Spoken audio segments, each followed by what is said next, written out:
Salut les amis, j'espère que vous allez bien, moi ça va nickel. Dans cette vidéo, on va voir ensemble comment optimiser au maximum tes jours de congé pour que tu te retrouves avec le maximum de jours disponibles. Effectivement, je reçois souvent des messages qui me disent je peux pas entreprendre, je travaille à plein temps, ça me prend vraiment tout mon temps et je trouve pas de temps pour entreprendre sur mon projet ou sur mes idées ou sur ce que j'ai envie de mettre en place tout simplement. Eh bien, sache que tu peux optimiser au maximum ton calendrier dans l'année pour pouvoir te trouver des jours disponibles pour travailler exclusivement sur ton projet. Le but, c'est que tu puisses garder ton travail cette année et qu'à la fin de l'année, tu aies passé suffisamment de jours à travailler sur ton projet pour que l'année prochaine, tu puisses travailler exclusivement sur ton projet. Et dans cette vidéo, je vais te montrer comment optimiser ce calendrier au maximum.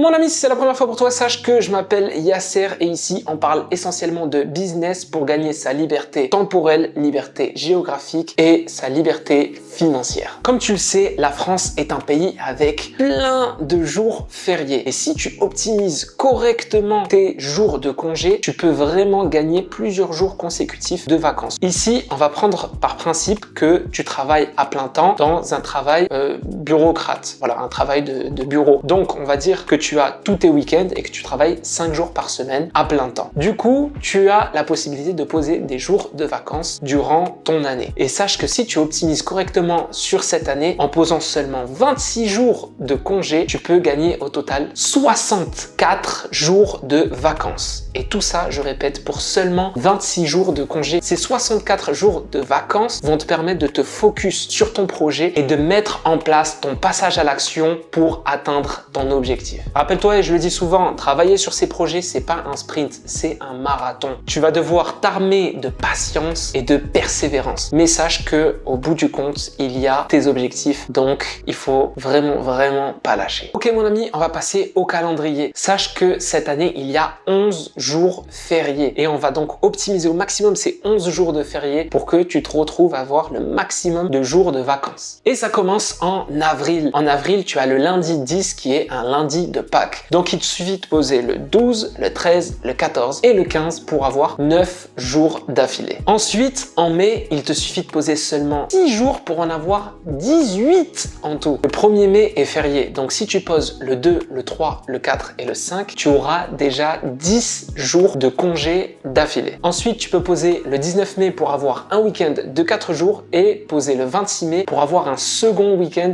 de 4 jours. Donc dis-toi, juste sur ton mois de mai, tu as déjà plus de la moitié du mois en vacances. Ensuite, en juillet, avec le 14 juillet de férié, il te suffit de poser le 10, le 11, le 12 et le 13 pour avoir 9 jours consécutifs. On se retrouve en août avec le 15 août de férié. Il te suffit de poser le 14, le 16, le 17 et le 18 pour encore avoir 9 jours consécutifs. Et maintenant, on se retrouve en octobre où tu peux encore prendre 9 jours consécutifs en posant le 30 et le 31, sachant que le 1er novembre est férié, tu peux poser le 2 et le 3. Et tout ça, ça te donnera 9 jours consécutifs. Et pour finir en beauté, en décembre, tu as le 25 décembre et à la fin de décembre, le 1er janvier. Du coup, il suffit de poser le 26, le 27, le 28 et le 29 pour avoir 10 jours consécutifs. Mon pote, tu l'auras compris, tu viens de poser 26 jours pour avoir 64 jours de vacances. Mais le but de ces vacances, c'est pas de voyager et de profiter au maximum. Le but de ces vacances, c'est de se focus sur ses projets pour atteindre ses objectifs, ok? On n'a rien sans rien. Rien n'est facile. Tout est possible à celui qui s'en donne les moyens. Ce qui serait intéressant de faire, c'est que durant toute la période où tu travailles, tu vas tout simplement consommer du contenu gratuit sur le domaine dans lequel tu as envie d'entreprendre. Si tu ne sais pas encore dans quel domaine tu veux entreprendre, par exemple un business en ligne, que ce soit du e-commerce, que ce soit sur Amazon, que ce soit une chaîne YouTube, que ce soit vraiment une agence marketing digital, peu importe le business que tu veux entreprendre, consomme du contenu gratuit sur YouTube pour en apprendre le maximum sur ce domaine et surtout choisis un domaine qui te plaît, parce qu'un domaine qui te plaît, c'est un domaine avec lequel tu vas travailler sur le long terme. Une fois que tu as consommé suffisamment de contenu gratuit, lorsque tu vas commencer à prendre tes jours de congé et ces 9-10 jours consécutifs, tu vas pouvoir te former,